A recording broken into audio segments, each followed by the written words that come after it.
ಸಾರಿಗೆ ನೌಕರರು ತಮ್ಮ ಬೇಡಿಕೆಗಳ ಈಡೇರಿಕೆಗಾಗಿ ಹೋರಾಟವನ್ನು ರೂಪಿಸ್ತಾ ಇದ್ದಾರೆ. ಬಟ್ ಆ ಹೋರಾಟಕ್ಕೆ ಅನೇಕ ರೀತಿಯ ಅಡೆತಡೆಗಳು ಕಾಣಿಸ್ತಾ ಇದ್ದಾವೆ. ಒಂದು ಕಡೆ ಒಗ್ಗಟ್ಟಿನ ಕೊರತೆ ಇದ್ದರೆ, ಮತ್ತೊಂದು ಕಡೆ ಹೈಕೋರ್ಟ್ ಹೇಳಿದೆ ನೀವು ಹೋರಾಟ ಮಾಡಂಗಿಲ್ಲ. ಸರ್ಕಾರಕ್ಕೂ ಕೂಡ ಅದೇ ಬೇಕಾಗಿತ್ತು. ಸಾರ್ವಜನಿಕ ಹಿತಾಸಕ್ತಿಯ ಅರ್ಜಿಯನ್ನು ವಿಚಾರಣೆ ಮಾಡಿದ ಬಳಿಕ ನೀವು ಹೋರಾಟ ಮಾಡಕೂಡದು, ಸರ್ಕಾರದ ಜೊತೆ ಕೂತ್ಕೊಂಡು ಸಮಸ್ಯೆಯನ್ನು ಇತ್ಯರ್ಥಗೊಳಿಸಿಕೊಳ್ಳಿ ಅಂತ ಒಂದು ಕಡೆ ಆದೇಶ ಬಂದಿದೆ. ಮತ್ತೊಂದು ಕಡೆ ಮುಷ್ಕರದಿಂದ ಹಿಂದೆ ಸರಿದಿದೆ KSRTC ನೌಕರರ ಸಂಘ. ಜಂಟಿ ಕ್ರಿಯಾ ಸಮಿತಿಯಲ್ಲಿ ಆಂತರಿಕ ಕಲಹ ಶುರುವಾಗಿದೆ. KSRTCಗೆ ಪತ್ರ ಬರೆದು ಬೆಂಬಲವನ್ನು ವಾಪಸ್ ಪಡೆದುಕೊಂಡಿದೆ ಜಂಟಿ ಕ್ರಿಯಾ ಸಮಿತಿ. 4 ವರ್ಷಗಳಿಂದ ಜಂಟಿ ಕ್ರಿಯಾ ಸಮಿತಿಗೆ ಬೆಂಬಲವಾಗಿ ನಿಂತುಕೊಂಡಿದ್ದು KSRTC. ಬಟ್ ಈ ಬಾರಿ ಮಾತ್ರ KSRTC ಹೋರಾಟಕ್ಕೆ ಮುಂದೆ ಬರ್ತಾ ಇಲ್ಲ. ಮುಷ್ಕರಕ್ಕೆ ಕರೆ ನೀಡಿದ ಬಳಿಕ ಇಬ್ಬರಲ್ಲೂ ಕೂಡ ಭಿನ್ನಮತ ಮೂಡಿದೆ. ಸೊ ಹೀಗಾಗಿ ಒಮ್ಮತ ಮೂಡ್ತಾ ಇಲ್ಲ. ಮುಷ್ಕರಕ್ಕೆ KSRTC ನೌಕರರ ಸಂಘ ಬೆಂಬಲವನ್ನು ನೀಡ್ತಾ ಇಲ್ಲ ಅಂಥೇಳಿ ಜಂಟಿ ಕ್ರಿಯಾ ಸಮಿತಿಗೆ ಪತ್ರವನ್ನು ನೀಡಿದೆ. ಸರ್ಕಾರದ ವಿರುದ್ಧ ಹೋರಾಟವನ್ನು ಮಾಡಬೇಕು ಅಂತ ಹೇಳಿ ಜಂಟಿ ಕ್ರಿಯಾ ಸಮಿತಿ ನಿರ್ಧಾರ ಮಾಡಿದ್ದಾಗ ಆ ನಿರ್ಧಾರಕ್ಕೆ ವಿರುದ್ಧ ಈಗ KSRTC ಸಂಘ ನಿಂತುಕೊಂಡಿದೆ. ನಮಗೆ ಹೋರಾಟ ಬೇಕಿಲ್ಲ, ಸರ್ಕಾರ ಏನು ತೀರ್ಮಾನ ತೆಗೆದುಕೊಂಡಿದೆಯೋ ಆ ತೀರ್ಮಾನಕ್ಕೆ ನಾವು ಬದ್ಧರಾಗಿರ್ತೇವೆ, ಕೆಲಸವನ್ನು ಮುಂದುವರಿಸ್ತೇವೆ, ನಾವು ಕರ್ತವ್ಯಕ್ಕೆ ಹಾಜರಾಗಿ ನಮ್ಮ ಕೆಲಸ ಕಾರ್ಯಗಳಲ್ಲಿ ತೊಡಗಿಕೊಳ್ಳುತ್ತೇವೆ, ಜಂಟಿ ಕ್ರಿಯಾ ಸಮಿತಿ ಹೋರಾಟಕ್ಕೆ ನಾವು ಬೆಂಬಲಿಸುವುದಿಲ್ಲ, ಭಾಗವಹಿಸುವುದಿಲ್ಲ ಅಂತ ಹೇಳಿ KSRTC ನೌಕರರು ಹೇಳ್ತಾ ಇದ್ದಾರೆ. ಸೊ ಹೀಗಾಗಿ ಎಲ್ಲೋ ಒಂದು ಕಡೆ ಒಗ್ಗಟ್ಟು ಮೂಡದ ಕಾರಣಕ್ಕಾಗಿ, ಒಮ್ಮತ ಇಲ್ಲ ಎನ್ನುವ ಕಾರಣಕ್ಕಾಗಿ ಹೋರಾಟ, ಮುಷ್ಕರ ಬಹುತೇಕ ಡೌಟು ಅನ್ನೋದಕ್ಕಿಂತ ಹೆಚ್ಚಾಗಿ ನಡೆಯೋದೇ ಇಲ್ಲ ಅಂತ ಹೇಳಿದ್ರು ಕೂಡ ತಪ್ಪಾಗೋದಿಲ್ಲ.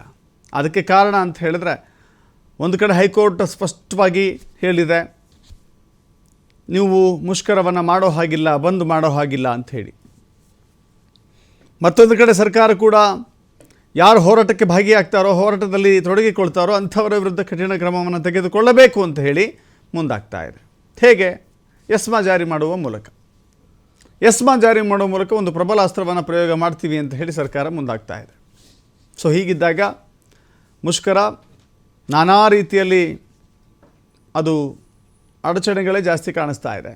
ಸೊ ಈ ಕಾರಣದಿಂದ ಮುಷ್ಕರ ನಡೆಯೋದು ತುಂಬ ಡೌಟು.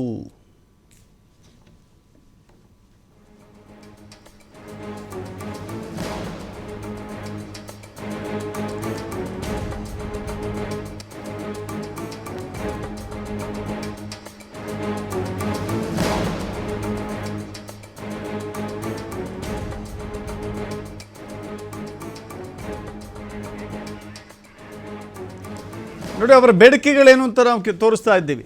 ಸಾರಿಗೆ ಸಿಬ್ಬಂದಿ ಬೇಡಿಕೆಗಳೇನು? ಅವರಿಗಿರುವ ಮೂಲ ವೇತನ ಎಷ್ಟಿದೆಯೋ ಆ ಮೂಲ ವೇತನದ 25% ಸಂಬಳ ಹೆಚ್ಚಳ ಆಗಬೇಕು. 1/1/2024ಕ್ಕೆ ಅನ್ವಯವಾಗುವಂತೆ ವೇತನವನ್ನು ಪರಿಷ್ಕರಣೆ ಮಾಡಬೇಕು. 38 ತಿಂಗಳ ಹಿಂಬಾಕಿ ಹಣವನ್ನು ಪಾವತಿ ಮಾಡಬೇಕು. ಜೊತೆಗೆ ಈಗ ಆಲ್ರೆಡಿ 26 ತಿಂಗಳ ಹಿಂಬಾಕಿ ಹಣವನ್ನು ಪಾವತಿ ಮಾಡಲಿಕ್ಕೆ ಸರ್ಕಾರ ಒಪ್ಪಿಕೊಂಡಿದೆ. ಬಟ್ ಬೇಡಿಕೆ ಇರೋದು 38 ತಿಂಗಳು. BJP ಅವಧಿಯ ಸರ್ಕಾರದ ಹಿಂಬಾಕಿಯನ್ನು ನಾವು ಕೊಡೋದಿಲ್ಲ ಅಂತ ಸರ್ಕಾರ ಹಠಮಾರಿ ಧೋರಣೆಯನ್ನು ಮಾಡ್ತಾ ಇದೆ. ಜೊತೆಗೆ ವೇತನ ಹೆಚ್ಚಳದಲ್ಲಿ 12.5, ಬೇಡಿಕೆ ಇರೋದು 25, ಅದರ ಅರ್ಧದಷ್ಟು.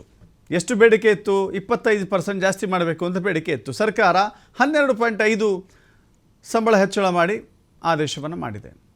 ಜೊತೆಗೆ 31% ತುಟ್ಟಿ ಭತ್ಯೆಯನ್ನು ಮೂಲ ವೇತನದಲ್ಲಿ ವಿಲೀನ ಮಾಡಬೇಕು, ಬಾಟಾ ಮತ್ತಿತರ ಭತ್ಯೆಗಳನ್ನು ಹೆಚ್ಚಿಸಬೇಕು, 12 ತಿಂಗಳ ಬಾಕಿ ಹಣವನ್ನು ನೌಕರಿಗೆ ಕೊಡಬೇಕು. ಹೀಗೆ ಅನೇಕ ಬೇಡಿಕೆಗಳಿದ್ದಾವೆ. ಆ ಬೇಡಿಕೆಗಳ ಈಡೇರಿಕೆಗಾಗಿ ನಡೆಯುತ್ತಿರುವಂಥ ಹೋರಾಟದ ಹಾದಿ ಈಗ ಕವಲೊಡೆದಿದೆ. ಮತ್ತಷ್ಟು ಮಾಹಿತಿ ನಮ್ಮ ಪ್ರತಿನಿಧಿ ಕೃಷ್ಣ ನೀಡ್ತಾರೆ, ನೇರ ಸಂಪರ್ಕದಲ್ಲಿ ಜಾಯ್ನ್ ಆಗಿದ್ದಾರೆ. ಕೃಷ್ಣ, ಗಮನಿಸ್ತಾ ಇದ್ದೀವಿ, ಒಂದು ಕಡೆ ಹೈಕೋರ್ಟ್ ಸ್ಪಷ್ಟವಾಗಿ ಹೇಳಿದೆ ಹೋರಾಟ ಮಾಡಕೂಡದು, ಏನಿದ್ರೂ ಕೂಡ ಸರ್ಕಾರದ ಜೊತೆ ಕೂತ್ಕೋಬೇಕು, ಮಾತುಕತೆಯ ಮೂಲಕ ಬಗೆಹರಿಸಿಕೊಳ್ಳಬೇಕು ಅಂತ ಹೇಳಿ. ಮತ್ತೊಂದು ಕಡೆ ಸರ್ಕಾರವೂ ಕೂಡ ಕಠಿಣ ಕ್ರಮಗಳನ್ನು ಜರುಗಿಸುವ ಮೂಲಕ ಈ ಪ್ರತಿಭಟನೆಯನ್ನು ಹತ್ತಿಕ್ಕಬೇಕು ಅಂತ. ಅದೆಲ್ಲದಕ್ಕೂ ಮುಖ್ಯವಾಗಿ ಈಗ KSRTC ಸಂಘವೇ ದೂರ ಬಂದಿದೆ. KSRTC ಸಂಘವೇ ಬೆಂಬಲವನ್ನು ಕೊಡ್ತಾ ಇಲ್ಲ. ಹಾಗಾದರೆ ಮುಷ್ಕರ ನಾಳೆ ನಡೆಯೋದಿಲ್ಲ ಅಂತ ಕನ್ಫರ್ಮ್ ಆಗಿ ಹೇಳ್ಬಿಡ್ಬೋದಾ? ಈಗ ದಶರಥ ವೇತನ ಸೇರಿದಂತೆ ವಿವಿಧ ಬೇಡಿಕೆಗೆ ಸಂಬಂಧಪಟ್ಟಂತೆ ಸಾರಿಗೆ ನೌಕರರು ಮುಷ್ಕರಕ್ಕೆ ಕರೆಯನ್ನು ಕೂಡ ಕೊಟ್ಟಿದ್ದಾರೆ. ಈಗ ಸದ್ಯದ ಮಟ್ಟಿಗೆ ಹೈಕೋರ್ಟ್ ಕೂಡ ಮುಷ್ಕರ ಮಾಡಬಾರ್ದು, ಕೇವಲ ಮಾತುಕತೆ ಮಾಡಿ ಸಮಸ್ಯೆಯನ್ನು ಬಗೆಹರಿಸಿ ಅಂತ ಹೈಕೋರ್ಟ್ ಕೂಡ ಸರ್ಕಾರಕ್ಕೆ ಸೂಚನೆಯನ್ನು ಕೂಡ ಕೊಡಲಾಗಿದೆ. ಇದಕ್ಕೆ ಸಂಬಂಧಪಟ್ಟಂತೆ ಈಗ ಹೈಕೋರ್ಟ್ ಆದೇಶ ಇದೆ. ಹೈಕೋರ್ಟ್ ಆದೇಶವನ್ನು ಉಲ್ಲಂಘನೆ ಯಾರೂ ಕೂಡ ಮಾಡುವಂತಿಲ್ಲ. ಹೀಗಾಗಿ ನಾಳೆ ಸದ್ಯದ ಮಟ್ಟಿಗೆ ಸಾರಿಗೆ ನೌಕರ ಮುಷ್ಕರ ನಡೆಯುವುದು ಬಹುತೇಕ ಅನುಮಾನ ಅಂತ ಈಗ ಮಾಹಿತಿ ಲಭ್ಯ ಆಗ್ತಾ ಇದೆ. ಹೀಗಾಗಿ ನಾಳೆ ಎಂದಿನಂತೆ KSRTC, BMTC ಸೇರಿದಂತೆ ರಾಜ್ಯದ 4 ಸಾರಿಗೆ ನಿಗಮದ ನೌಕರರು ಕಡ್ಡಾಯವಾಗಿ ಹಾಜರಾತಿ ಆಗಲೇಬೇಕು. ಇಲ್ಲಾಂದರೆ ಕೋರ್ಟ್ ಡೈರೆಕ್ಷನ್ ಕೊಟ್ಟಿದೆ. ಕೋರ್ಟ್ ಡೈರೆಕ್ಷನ್ ಪ್ರಕಾರ ಎಲ್ಲ ನೌಕರು ಕೂಡ ನಾಳೆ ಬೆಳಗ್ಗೆ 6 ಗಂಟೆಯಿಂದ ಯಥಾಸ್ಥಿತಿಯಲ್ಲಿ ಯಾವ ರೀತಿ ಕೆಲಸ ಮಾಡ್ತಾಯಿದ್ರು ಅದೇ ರೀತಿಯಲ್ಲಿ ಕೆಲಸ ಮಾಡಲೇಬೇಕಾದಂಥ ಅನಿವಾರ್ಯ ಪರಿಸ್ಥಿತಿ ಕೂಡ ನಿರ್ಮಾಣ ಆಗ್ತಾ ಇದೆ.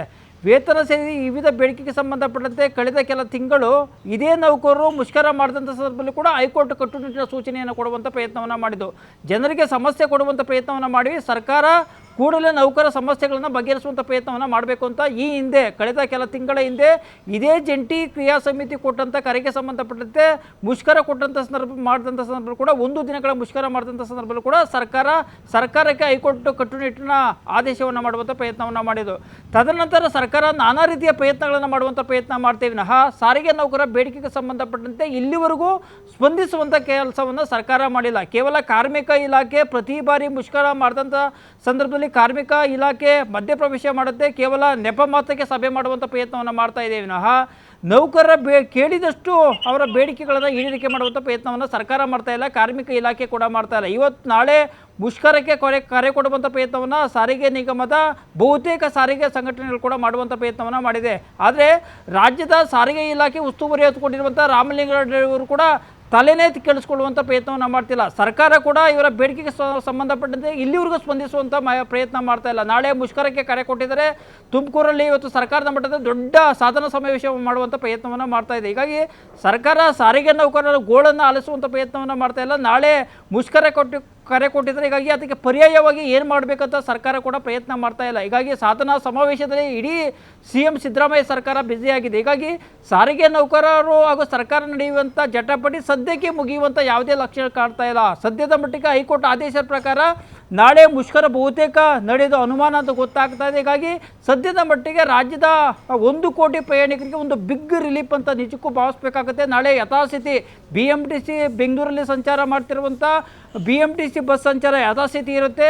ರಾಜ್ಯದಲ್ಲಿ ಸಂಚಾರ ಮಾಡ್ತಿರುವಂಥ KSRTC ಬಹುತೇಕ ಸಂಚಾರ ಯಥಾಸ್ಥಿತಿ ಇರುತ್ತೆ. ಜೊತೆಗೆ KKSRTC ಕಲ್ಯಾಣ ಕರ್ನಾಟಕ ಸಾರಿಗೆ ಏನಿವೆ ಅವು ಬಸ್ಸುಗಳು ಕೂಡ ಸಂಚಾರ ಯಥಾಸ್ಥಿತಿ ಕೂಡ ಇರುತ್ತೆ. ಹೀಗಾಗಿ ಸರ್ಕಾರಿ ಬಸ್ಸುಗಳನ್ನು ನಂಬಿಕೊಂಡು ನೆಮ್ಮದಿಯಿಂದ ಮನೆಯಿಂದ ಹೊರಗಡೆ ಬರೋಕ್ಕೆ ಈಗ ಹೈಕೋರ್ಟ್ ಕೂಡ ಬಿಗ್ ರಿಲೀಫನ್ನು ಕೊಟ್ಟಿದೆ ಅಂತ ನಿಜಕ್ಕೂ ಭಾವಿಸಬೇಕಾಗುತ್ತೆ. ಆದರೆ ಹೈಕೋರ್ಟ್ ಡೈರೆಕ್ಷನ್ ಕೂಡ ಕೊಡಲಾಗಿದೆ. ಸಾರಿಗೆ ಸಚಿವರ ಸಮ್ಮುಖದಲ್ಲಿ ಸಭೆಯನ್ನು ಮಾಡಿ ಕೂಡಲೇ ಬಗೆಹರಿಸುವಂಥ ಪ್ರಯತ್ನವನ್ನು ಸಚಿವ ರಾಮಲಿಂಗಾರೆಡ್ಡಿ ಅವರಿಗೆ ಕೂಡ ಕಟ್ಟುನಿಟ್ಟಿನ ಸೂಚನೆಯನ್ನು ಕೊಡುವಂಥ ಪ್ರಯತ್ನವನ್ನು ಮಾಡಿದೆ. ಸದ್ಯದ ಮಟ್ಟಿಗೆ ಹೈಕೋರ್ಟಲ್ಲಿ IPL ಅನ್ನು ಕೂಡ ಸಲ್ಲಿಕೆ ಮಾಡಿತ್ತು.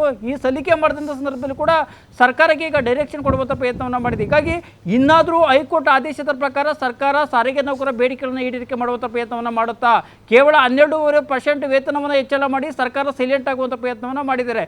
ಯಾಕಂದರೆ ಸಾರಿಗೆ ನೌಕರರು 25% ವೇತನವನ್ನು ಹೆಚ್ಚಳ ಆಗಲೇಬೇಕು ಅನ್ನೋ ಪಟ್ಟನ್ನು ಕೂಡ ಕೂತ್ಕೊಂಡಿದ್ದಾರೆ. ಕಳೆದ 3 ವರ್ಷಗಳಿಂದ ನೋಡಿದಂಥ ಸಂದರ್ಭದಲ್ಲಿ ಹಲವಾರು ಬಾರಿ ಮುಷ್ಕರಗಳಾಗಿವೆ, ಹಲವಾರು ಬಾರಿ ಪ್ರತಿಭಟನೆ ಆಗಿದೆ, ಹಲವಾರು ಬಾರಿ ಬೆಂಗಳೂರು ಚಲೋ ಆಗಿದೆ. ಜೊತೆಗೆ ಹಲವಾರು ಬಾರಿ ರಾಜ್ಯದ ಬೇರೆ ಬೇರೆ ಭಾಗದಲ್ಲಿ ಸಾಕಷ್ಟು ಪ್ರತಿಭಟನೆ ಆಗುವ ಮೂಲಕ ಸರ್ಕಾರಕ್ಕೆ ಬಿಸಿ ಮಾಡಿಸುವಂಥ ಪ್ರಯತ್ನವನ್ನು ಮಾಡಿದ್ದಾರೆ. ಯಾಕಂದರೆ ಕಳೆದ ಕೆಲ ತಿಂಗಳ ಹಿಂದೆ ಬೆಳಗಾವಿ ಅಧಿವೇಶನ ಕೂಡ ಆಗಿತ್ತು. ಬೆಳಗಾವಿ ಅಧಿವೇಶನ ಆದಂಥ ಸಂದರ್ಭದಲ್ಲೂ ಕೂಡ ಸಾರಿಗೆ ನೌಕರರು ನಮ್ಮ ಬೇಡಿಕೆಗಳನ್ನು ಈಡೇರಿಕೆ ಮಾಡಬೇಕು, 25% ನಮ್ಮ ವೇತನವನ್ನು ಪರಿಷ್ಕರಣೆ ಮಾಡಬೇಕು, ಸಾರಿಗೆ ನೌಕರರನ್ನು ಸರ್ಕಾರಿ ನೌಕರರಾಗಿ ಪರಿಗಣಿಸಬೇಕು, ಜೊತೆಗೆ 38 ತಿಂಗಳ ಹಿಂಬಾಕಿಯನ್ನು ಕೂಡ ಸರ್ಕಾರ ನೀಡಲೇಬೇಕಂತ ಪಟ್ಟನ್ನು ಕೂಡ ಸಾರಿಗೆ ನೌಕರರು ಇಟ್ಕೊಂಡಿದ್ರು. ಆದರೆ ಸರ್ಕಾರ ಕೇವಲ ಮಾತುಕತೆಗಳನ್ನು ಮಾಡುವಂಥ ಪ್ರಯತ್ನ ಆಗಿದೆ ವಿನಃ ಸಾರಿಗೆ ನೌಕರ ಬೇಡಿಕೆಗಳನ್ನು ಇಲ್ಲಿವರೆಗೂ ಈಡೇರಿಕೆ ಮಾಡುವಂಥ ಪ್ರಯತ್ನವನ್ನು ಮಾಡಿಲ್ಲ. ಕಳೆದ ಕೆಲ ದಿನಗಳ ಹಿಂದೆ ಇದೇ KSRTC ವ್ಯವಸ್ಥಾಪಕ ನಿರ್ದೇಶಕರಾದ ಅಕ್ರಮ್ ಪಾಷಾ ಅವರ ಸಮ್ಮುಖ ನಡೆದಂಥ ಸಭೆಯಲ್ಲಿ ಕೇವಲ 7-8% ಮಾತ್ರ ವೇತನವನ್ನು ಪರಿಷ್ಕರಣೆ ಮಾಡೋಕ್ಕೆ KSRTC MD ಅಕ್ರಮ್ ಪಾಷಾ ಅವರು ಕೂಡ ಸೂಚನೆ ಕೊಟ್ಟರು. ತದನಂತರ CM ಸಮ್ಮುಖದಲ್ಲಿ ಹೋದಂಥ ಸಂದರ್ಭದಲ್ಲಿ ಸಾರಿಗೆ ನೌಕರರು ಕೂಡ ತುಂಬ ಸಂಕಷ್ಟದಲ್ಲಿದ್ದಾರೆ. 12% ವೇತನವನ್ನು ಹೆಚ್ಚಳ ಮಾಡಿ ಅಂತ CM ಸಿದ್ದರಾಮಯ್ಯ ಭರವಸೆ ಕೊಟ್ಟ ನಂತರ ಸರ್ಕಾರ 12% ವೇತನವನ್ನು ಹೆಚ್ಚಳ ಮಾಡಿದೆ. ಆದರೆ 12% ವೇತನ ಹೆಚ್ಚಳಕ್ಕೆ ಸಾರಿಗೆ ನೌಕರರು ಕೂಡ ಒಪ್ಪುವಂಥ ಪ್ರಯತ್ನ ಮಾಡ್ತಾ ಇಲ್ಲ. ನಮಗೂ ತುಂಬ ಸಂಕಷ್ಟದಲ್ಲಿದ್ದೇವೆ, ಹೀಗಾಗಿ 12% ಬದಲಾಗಿ 25% ವೇತನ ಹೆಚ್ಚಳ ಮಾಡಲೇಬೇಕು. ಜೊತೆಗೆ ಶಕ್ತಿ ಯೋಜನೆ ಜಾರಿ ಆದ ನಂತರ ಸಾರಿಗೆ ನೌಕರರು ತುಂಬ ಕಷ್ಟದಲ್ಲಿ ಕೆಲಸ ಮಾಡ್ತಾ ಇದ್ದಾರೆ. ಹೀಗಾಗಿ ನೌಕರರ ಬೇಡಿಕೆ ಈಡೇರಿಗೂ ನಮ್ಮ ಮುಷ್ಕರ ನಿಲ್ಲದಿಲ್ಲ ಅಂತ ಎಚ್ಚರಿಕೆ ಕೂಡ ಕೊಟ್ಟಿದ್ರು. ಆದರೆ ಹೈಕೋರ್ಟ್ ಸದ್ಯದ ಮಟ್ಟಿಗೆ ಅವರಿಗೆ ಬ್ರೇಕ್ ಹಾಕುವಂಥ ಪ್ರಯತ್ನವನ್ನು ಈಗ ಮಾಡಿರುವಂಥದ್ದು. ದಶರಥ್, ಥ್ಯಾಂಕ್ ಯು ಕೃಷ್ಣ ನಿಮ್ಮಲ್ಲ ಮಾಹಿತಿಗೆ.